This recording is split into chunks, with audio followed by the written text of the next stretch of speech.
have some very special guests with us. We've had a bunch of great guests, but I'm really interested in this conversation. This one's a special one. I like it a lot. We're going to do our introductions. We're with Shelby Vincent, author, perfect through and through, and Katie Unger. You are a parent of a child featured in this book. Thank you both for joining us. Thank you. Let's give a little synopsis of Perfect Through and Through. So when Shelby's daughter Nyomi was born in 2019, she was born with a rare tumor that caused nerve damage. Life quickly became filled with doctor's appointments, surgeries, and therapies, but one moment in particular stood out, and this is going to make me tear up.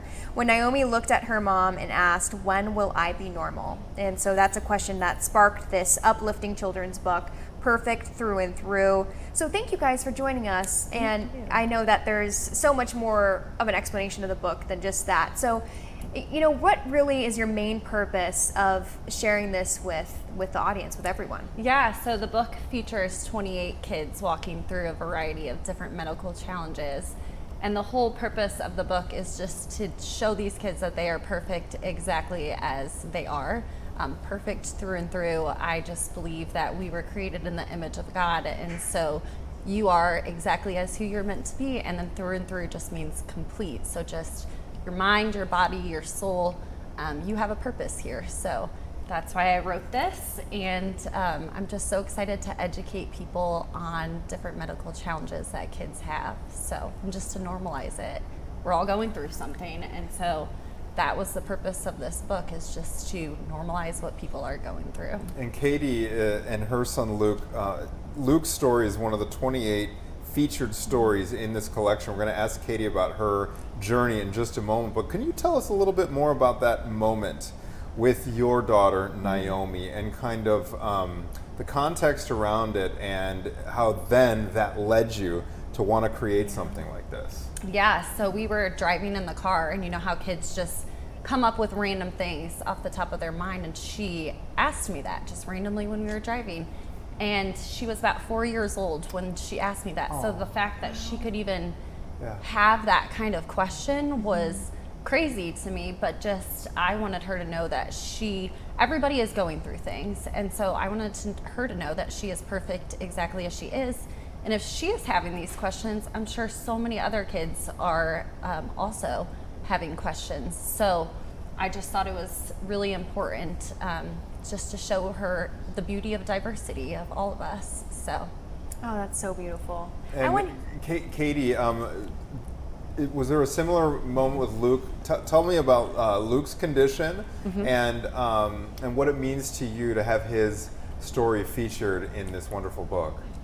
Well, Shelby and I are friends connected through my sister, and Luke actually is an identical twin. His brother Owen is in heaven, and they were born at 24 weeks and 0 days. Oh, wow. Yeah, it's the first day of viability outside of the womb. So my husband and I were just like praying and hoping to get beyond 24 weeks, and it just didn't happen that way. So because he was born so early, his lungs were not developed yet.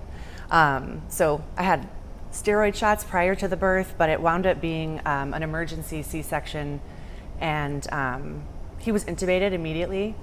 We baptized Owen, he went to heaven, and then we just focused on Luke and making sure that we were supporting him, behind him, and that we were making the best medical decisions we could for him. So he's on a ventilator right now. He's at Almost Home Kids, which is associated with Lurie Children's. Yes, I've done stories that they're outstanding over there. It's right over here on Ohio. I remember doing a story when they were building that facility, but it's really cool. Yeah, well, he's at the one in Naperville right now, but we took advantage of the Ronald McDonald generosity while we were in the hospital. So he's on a G-tube and J-tube, so he eats through his intestines and he breathes with a ventilator. But as soon as he grows and his lungs get bigger, then we won't need that anymore. How old is he? He'll be 2 years old, like on the planet, July 30th, but his due date was November 19th, so he's almost 2. And look at his big smile. Do you mind holding up both these pictures? I just want to make sure everyone gets a closer look.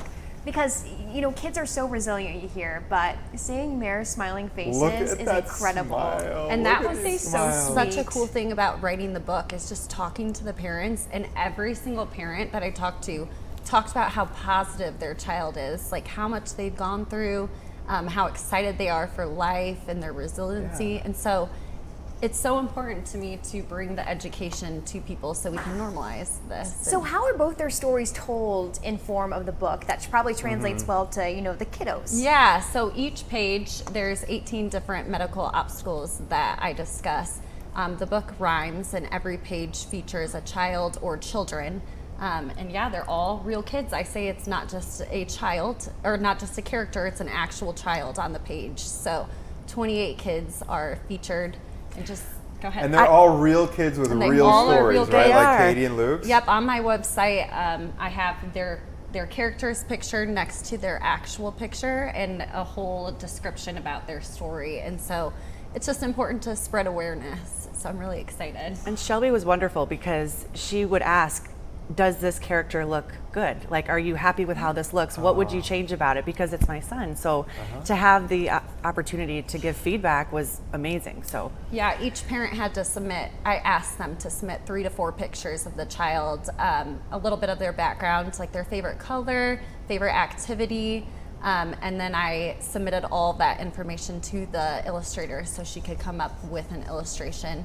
They all have butterflies next to their character, which signifies something like disease awareness, colors, their favorite color. My daughter's is her favorite color.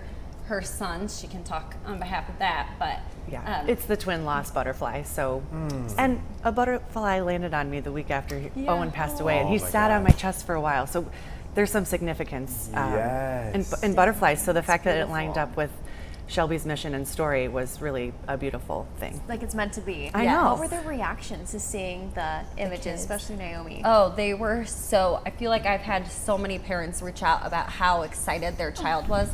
One child, I had texted the parent to get the okay from the image when I got it from the illustrator, and she responded and said her son was actually crying. He was in the hospital with a complication and was just so happy to be represented. And so just to hear the cool stories from these kids and their excitement to be seen in a book I'm super excited about it. So. We do a lot of work and collaborations with Lurie Children. Yes. Will you tell me about, you've described it as kind of a home away from home for you and your family. What kind of bond that you guys forge with the team over there? Yes, they're amazing. My daughter sees multiple specialists there. Actually, a lot of the kids featured in the books, actually see specialists at Lurie's as well. And so a portion of all the proceeds of the book is going to Lurie Children's, 10% I'm giving back out of the sales to go to Lurie. So we're super excited to be able to give back. They've meant so much to us, so much to her family and all the other families. So we're pumped. This is a loaded question, but Yeah. What is maybe the one message that you want families or readers to take home after reading this book? I would say education. I'm so excited to educate people on medical differences and just to show people the beauty and the diversity of all different people. I hope I can create a community of change by just people being aware of what others are going through. What would you describe as a better audience for this book? Would it be other families that are dealing with health challenges with regard to their kids, or families of kids who are so-called normal, as Nyomi phrased it? Yeah, I say it's for everyone. I'm excited to have people just sit down with their kids and have open and honest conversations about life and about these kids, and just show that everyone is different. Yeah, we're putting it, actually we're working with our church to sell it there, and it's going to go in the dental office by my house. And Nice. I mean, honestly, if you have children or you're an educator, it's a wonderful story to tell because we get to mold children, right, when they're little. Katie, what was your Educate reaction them when you as saw the young final children. product? Well, I saw it today, and I Yeah, was. You saw it for the first time I saw it for the today? first time today. Oh, wow. I ordered 10 copies like weeks ago, but She knew her child's picture and all of that, but she saw the full story I this was morning. Very cool. very excited. It's a wonderful book. We are out of time, but will you run us through, Shelby, how folks can get their hands Please. on this Yes. book? So you can visit my website, www.perfectthroughandthrough.com, and I have direct links to order the book on there. And look at all the characters and talk with your kiddos. Okay, Great. We'll perfect. make sure to share that too. Absolutely. No, I have a 4-year-old myself, and Aw. so it's one of those things where when you said that she asked that question at that age, and he just turned 4, so he's not Yeah. cognitively there yet. I don't think he would know that concept, but that is absolutely remarkable Yeah. to have that thought. Thank you both so much Thank for you coming for in, having sharing us. us. What you do. Thanks Thank for you so making the much. trip up Thank you. to visit us. You're Thanks for from having the us. Southwest Burbs. Thank you guys both so much. We'll be spreading this wide. Yes. All right. Thank you so much. Thank we you. really appreciate